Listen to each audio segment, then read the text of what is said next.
the makers of Camel cigarettes present Dick Powell as Richard Diamond, Private Detective.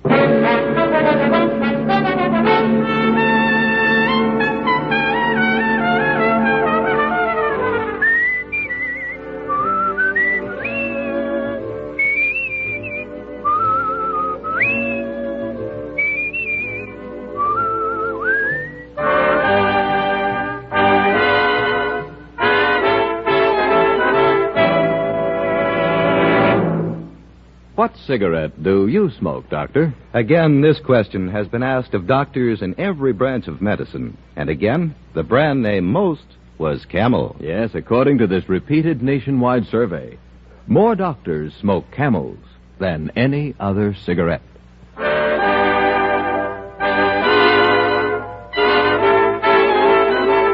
Here, transcribed, is Richard Diamond, Private Detective, starring Dick Powell.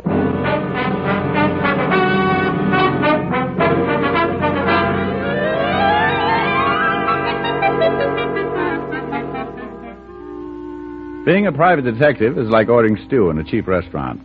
You never know what you're getting until it's too late. It was that way the other morning. I was sitting in my office practicing curtain speeches to my creditors when she came in. She was wearing a casual item that must have caused a sharp dip in the mink population. When she reached my desk, she stopped and her perfume kept moving. She probably noticed the glassy look reaching my eyes because she said, "Does my perfume bother you, Mr. Diamond?" "Well, no, not at all. My fangs always show like this." Mm-hmm. Le Joie. It carries a special guarantee. Well, I won't ask for what. Won't you sit down, Miss... Not Miss, just Yvonne. It's not my real name, but I find it has a better effect on the trade. The trade? Cosmetics. Perfumes, facial creams, mud packs. I manufacture them. Mostly for women, but I have a lot of male customers. I'll bet you do. Unfortunately, I've just bought a magnum of shaving lotion myself. Oh, don't be silly, Mr. Diamond. I didn't come here to sell you anything. I'm sure you wouldn't have any need for my products. We'll save that debate for later. Well, I'll be brief. I'm a woman who likes to come to the point. I can see that. How would a $200 fee sound to you? Like a mirage, but beautiful. Well, here you are. 100 now. The rest when you finish the job. Well, far be it from me to hesitate over money. Especially that nice, luxurious shade of green. But don't you think that... Of course. You want to know what you have to do. It would help. That's very simple. This afternoon, the Ile-de-France docks in New York. On the ship will be a man named Bouchon. One of your customers?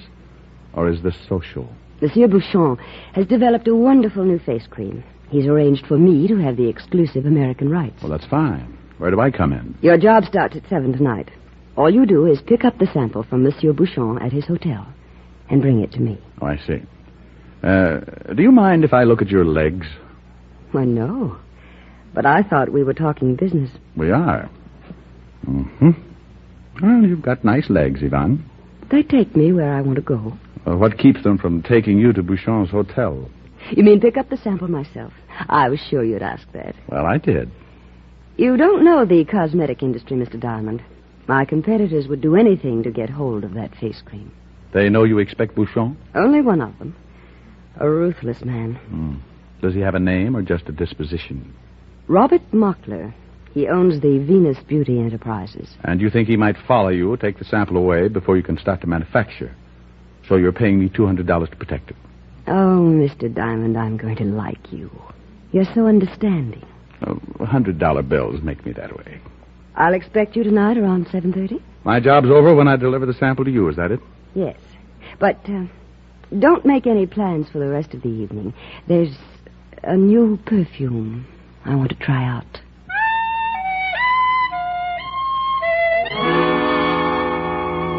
She gave me her address and the name of Bouchon's hotel. Then she walked to the door with a motion cats spend years trying to learn.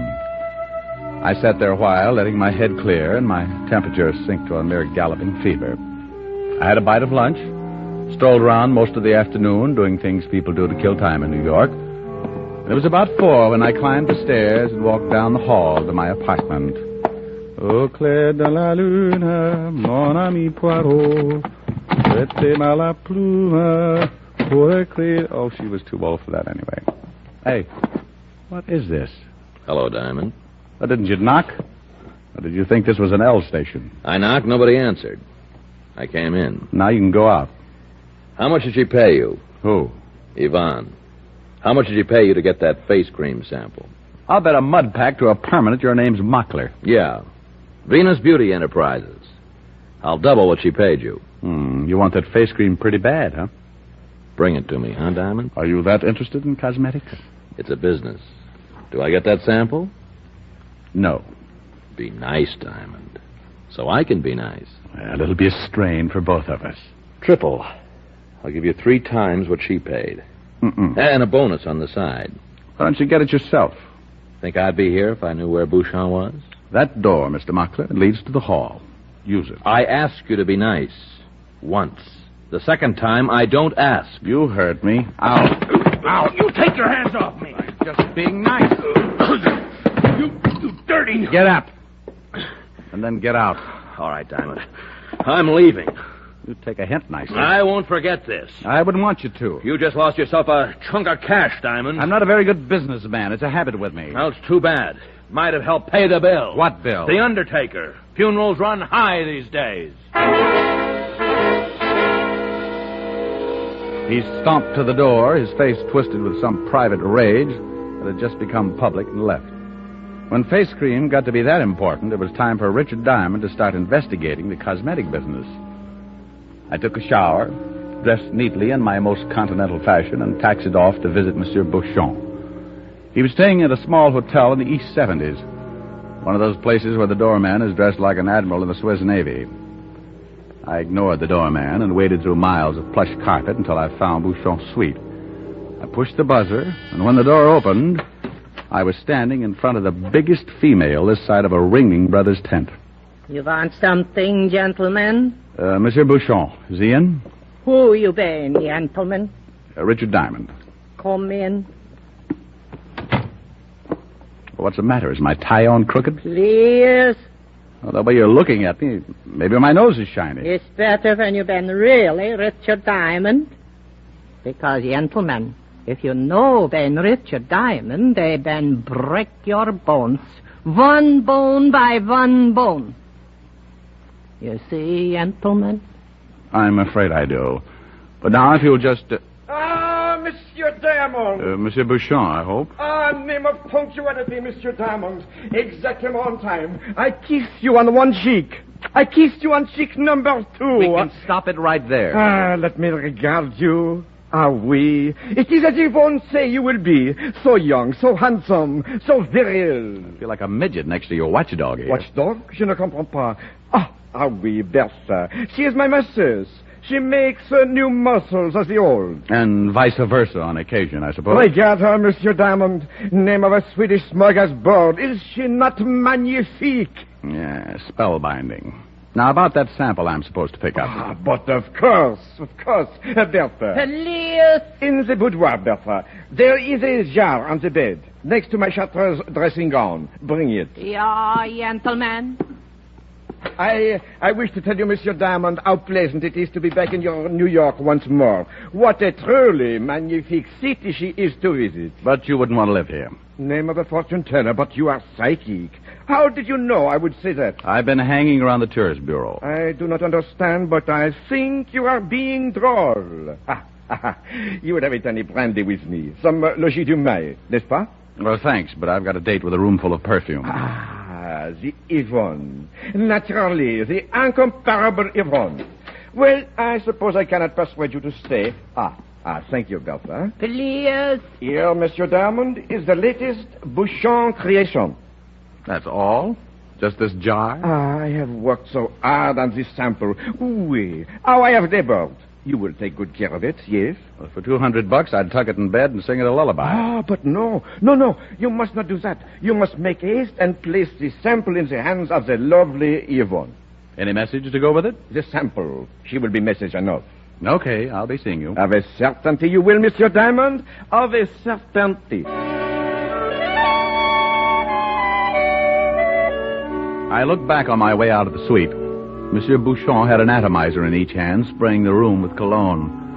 The expression on his face reminded me of the python who had just swallowed his week's supply of rabbit on the hoof. I snowshoed my way down the street and started to look for a taxi. I didn't have to look far. Hey, Mac! Huh?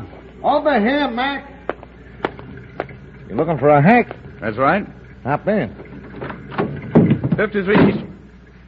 Sit down and be nice, Mr. Diamond, or I'll blow your head off. Well, you leave me a limited choice, Mr. Mockler. That's better. Fine work, Willie. Yeah, pretty neat, huh, Mr. Muckler? I'll answer that, Willie. It was neat. Now, I'd like to... Diamond. I thought you were going to be nice. I'll take that gun. Well, you might give me a gold star for trying. We're fixing your gold star right now. My place, Willie.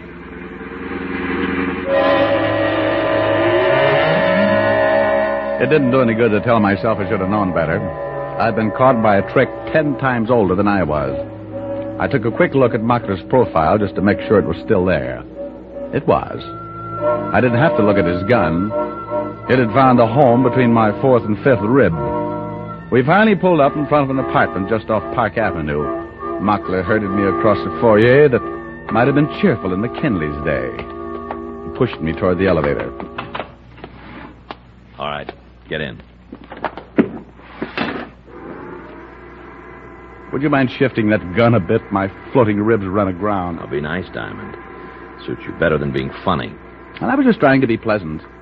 But if you insist, Don't talk so loud. My neighbors are refined. All right, get out. Aren't you making a lot of fuss over nothing? After all, it's only a jar of face cream. You'd be surprised. No kidding. Any drugstore. Shut up.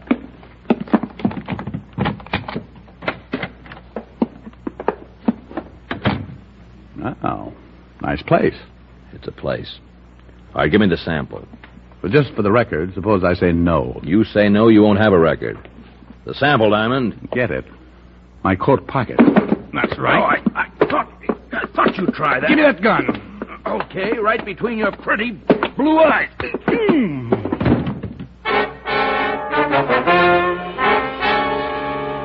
His gun caught me a glancing blow on the forehead, and I went down.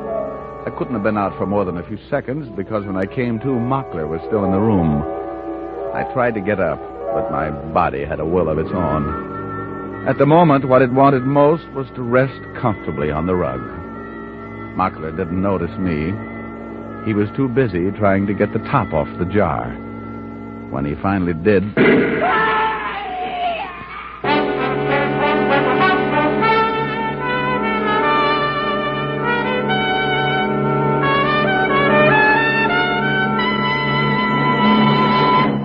Before we continue with Richard Diamond, here's an important question. What's the best way to find out about smoking enjoyment? Well, you won't find out much from one puff or one sniff.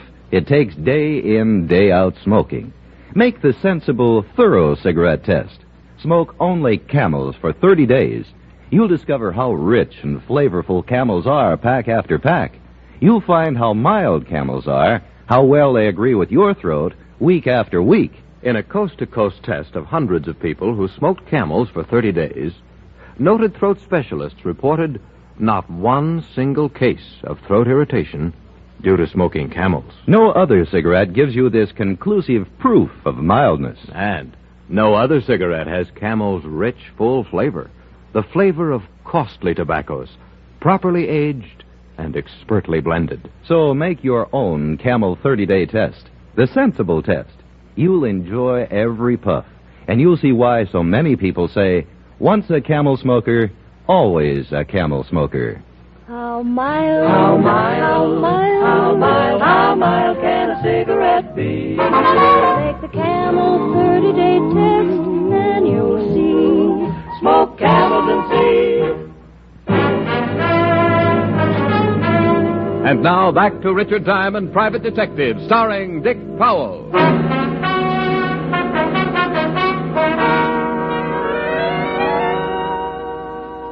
Rick. Rick, come on, boy. Wake up. Oh. Wow, did they say nice things about me, Walt? Who? The preacher. One who read my funeral service. Oh. This is a hospital, and you're not dead. Oh. You mean I've got to go all through that again? Why you're not dead is something I'll never know. What happened? You tell me, Walt. Well, we got a call an hour ago to come to the apartment of a guy named Mockler. There'd been an explosion. You were stretched out on what was left of the floor. Oh, that potent face cream. Face cream? You sure you're awake, Rick? I'm awake, yeah. What about Mockler? Well, he was around the apartment. I might say all around. Oh, so it was a booby trap. Booby trap? What's this all about? Walt, are those my pants on the chair? Well, what's left of them. Throw them over, will you? Now, wait a minute, Rick. Aren't you going to tell me what's going on? Sure. A Frenchman named Bouchon was trying to blow up a girl named Yvonne with a jar of face cream. That face cream again. Maybe you better stay here a while, huh? Look, Walt, nothing makes sense yet. That's the first sensible thing you've said since you woke up. Give me time to ask a few people some questions. How would it be if I asked him? You wouldn't get the same answers. All right, Rick. We'll give it a try. I'll call you as soon as I've made a visit. Don't wait too long. There's a murder rap crying for a head to fall on.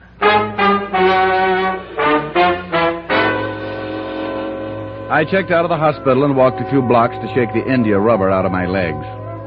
I knew it wouldn't do any good, but I ducked into a phone booth and called Bouchon's hotel. And as I expected, he'd pulled out a couple of hours before. The manager had no idea where he'd gone. There was only one place left for me to go, and it was a little after 10 when Yvonne opened her door for me. I could tell by the quiet music on the radio that she didn't know what had happened. The way she greeted me bolstered up my deduction. Well, hello. Do come in, Mr. Diamond. Thanks. Aren't you afraid of catching cold in that thing? You mean this negligee? I wore it specially for you. I've been waiting a long time. Too long. No, you just missed waiting a lot longer. That Monsieur Bouchon, so talkative. He has a few other qualities. Come sit down. Here on the chaise longue. Next to me. Well, I hate to make a detour, but let's get the sad news over with first. Oh? Something's gone wrong? Well, you almost got it. Nothing's gone right. I should have known. Your clothes are... You ought to see what your face cream did to Mockler's clothes. Mockler? Did he get that sample? He had it for a few minutes, if that's what you mean. Mr. Diamond, if I didn't like you, I'd be very angry. Well, you shouldn't be. When Mockler opened that sample, he got very dead. It was a bomb. I don't understand. The face cream Monsieur Bouchon gave you was a bomb? No, not quite, no. The bomb Monsieur gave me was a bomb. Just a minute, Mr. Diamond. Let me turn off this radio. You don't know how this upsets me. I know. I was upset myself this evening, violently. Oh, you poor boy. Well, no, that helps. Hand me that bag, please, there on the coffee table. Well, if you want a handkerchief... Now, I have what I'm looking for. Here, Mr. Diamond. $100. The other half of your fee. No? Does an explanation come of that? I'm sure you'll excuse me until another time. Won't you? Well, when you say it like that, I'm sorry. I was so looking forward to... Good night, Mr. Diamond. There were a few reasons why I'd like to have hung around, but I could tell this just wasn't my night. So I left Yvonne, called Walt, and told him he could forward the bill for Mockler's murder to Monsieur Bouchon if he could find him. Then I crawled into a little bistro on 53rd Street to relax and count my $100 bills. I was on my second cup of coffee and third Camel cigarette when it came to me. Like the paraphrase of an old song, Bouchon knew that I knew. If he'd been foolish enough to let me be messenger for his booby trap, it was a cinch he wouldn't be foolish for very long. As long as I was walking around in one piece, Bouchon could never feel safe. I could have dodged him, maybe, for a long time, but I decided it would be better to see him when he wanted to see me. I went home and made myself available. At 11:35, the walls of my room started to shudder when somebody pounded on the door. I didn't have any doubts about who it was. Oh, be careful, will you? It's just mahogany. It's only me, gentlemen. Bertha. I couldn't possibly have guessed. Please. Oh, never mind. What do you want? Monsieur Bouchon, they have been send me. It'll be a tight squeeze, but won't you come in? You come out, gentlemen. Okay, just as soon as I get my coat. You know they need your coat, gentlemen. Well, it's right over here. You come now, gentlemen. They will assist your arm. Please. Oh, nothing. I always thought my arm bent the other way. It's better this way. It's healthy for bones. You come now, gentlemen. Please. She put a little more pressure on my arm and led me down the stairs. She was so clumsy I could have taken her with a few artful motions, but Bouchon had sent her, and I wanted to see Bouchon. When we reached the street, Bertha grabbed my other arm. We made an interesting entrance into a taxi, which took us to a shabby apartment house on Bleecker Street in Greenwich Village. Bertha adjusted her half Nelson, and we climbed 3 flights of stairs. The end of our little pilgrimage was a pair of termite-ridden rooms, which I never would have associated with a fastidious Frenchman. Bouchon was not there, and Bertha didn't seem to know what to do with me. Then her eyes lighted up. She angled me across the room, pulled open a door, looked at me brightly, and said, Is bathroom, gentlemen. Well, thanks. I brushed my teeth this evening. Go in. Where's Bouchon? It's not good. You been asked questions. Go in. Well, we'll wait out here. It's more comfortable inside. If you know been go inside, I've been glad to assist you. I was ready to argue the point when I looked in the bathroom and saw a table full of bottles and jars. So I let Bertha shove me inside and lock the door behind me. Then I walked over to the table. Next to a bottle labeled Valley of Indecision Cologne stood a jar, exactly like the booby trap Bouchon had given me earlier in the evening. I picked it up, decided that forever was a long time to live, and opened it. This time it really was face cream. I poked my fingers around in the jar to see what made it so wonderful. When I pulled them out, things suddenly became a lot clearer. Because just under the top layer of face cream was buried the biggest blue sapphire I had ever seen. I wiped it off and slipped it into my pocket just about the time the outer door opened. Bertha? It was Bouchon, and he didn't waste time starting in on Bertha. Bertha, where is this diamond? You have not brought him. Been bring him. But I do not see him. Been bring him. Lord, where is he? Where is he? Lock him in the bathroom. In the bathroom? Oh, mon Dieu, mon Dieu. Unlock the door. Get the key. I had to do something, and I had to do it fast. I looked around. Then in the bathtub, I saw what I wanted. One of those rubber hoses with a shower attachment that can be pointed in any direction.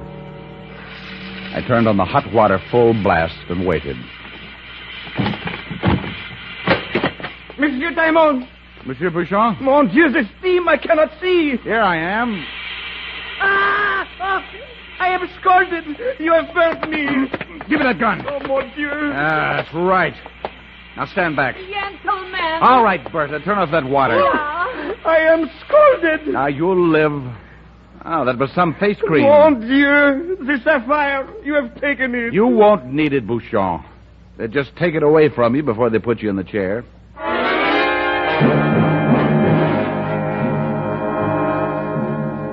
I persuaded Bouchon with the help of his gun, which I was holding, to tie up Bertha. Then I knotted some bright red French neckties around his hands and feet and surveyed the situation. There was no phone in the apartment, so I locked the 2 of them in and raced down to a drugstore on the corner. I caught the owner just as he was closing and put in a call to Walt.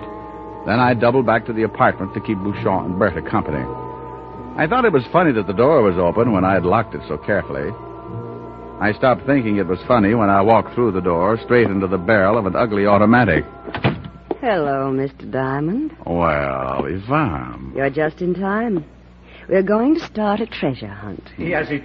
He is the one. Monsieur Bouchon seems to think you picked up a sapphire by mistake, Mr. Diamond. Probably in the excitement of the evening. It is true. All what I tell, it is true. You hear what Monsieur Bouchon says. But Monsieur Bouchon tried to kill me tonight. Maybe he also lied. No, he took it. Name of a thief. Oh, do be quiet, Monsieur Bouchon. You disturb us. Well, Mr. Diamond? Oh, come on, Yvonne. You're taking this thing much too seriously. Mr. Diamond, I've said repeatedly that I like you. But that won't stop me from shooting you, if I have to. Now, you are intense, aren't you? I've risked a lot to get that stone. Let's not make it more difficult. Well, you haven't asked Berta what she knows. Berta? Sure. Go ahead, ask her. All right. What do you know about the sapphire, Berta? Please.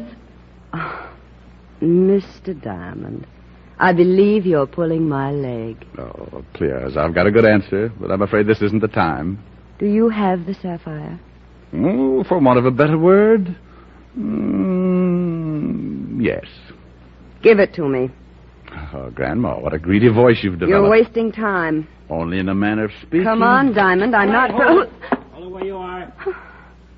Drop the gun, miss. Go ahead, drop it.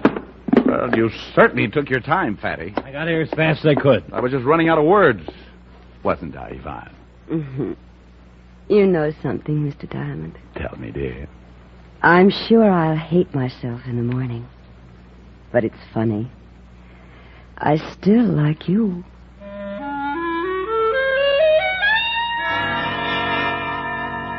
Well, when we got onto it, the whole thing was really pretty simple.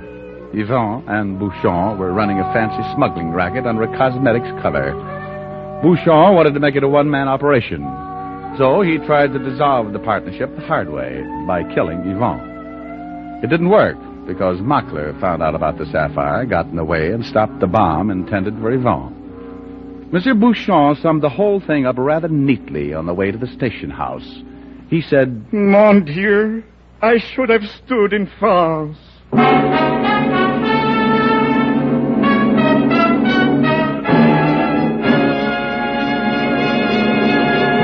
Dick Powell will return in just a minute. More people smoke Camels than any other cigarette. Yes, more people smoke Camels than any other cigarette. Among the millions of Camel smokers are many stars whose throats are their fortunes. Stars like Reza Stevens, Patrice Munsell, Mario Lanza. Great singers who insist on mildness in their cigarette and find it in Camels. Friends, make the sensible cigarette test. Smoke only Camels for 30 days and see how mild, how flavorful, how thoroughly enjoyable a cigarette can be. How mild, how mild, how mild, how mild, how mild can a cigarette be? Make the Camel 30-day test and you'll see. Smoke Camels and see. Here's Dick Powell with a special message. Thank you. Ladies and gentlemen, if you've ever spent any length of time in a hospital bed, you know how a gift can cheer you up. Every week, the Camel people send gift cigarettes to our hospitalized veterans and servicemen, both in this country and overseas. This week's free Camels go to Veterans Hospitals, Downey, Illinois, and Indianapolis, Indiana, Army and Navy General Hospital, Hot Springs, Arkansas, U.S. Naval Hospital Ship, Constellation. Now, until next week, enjoy Camels. I always do.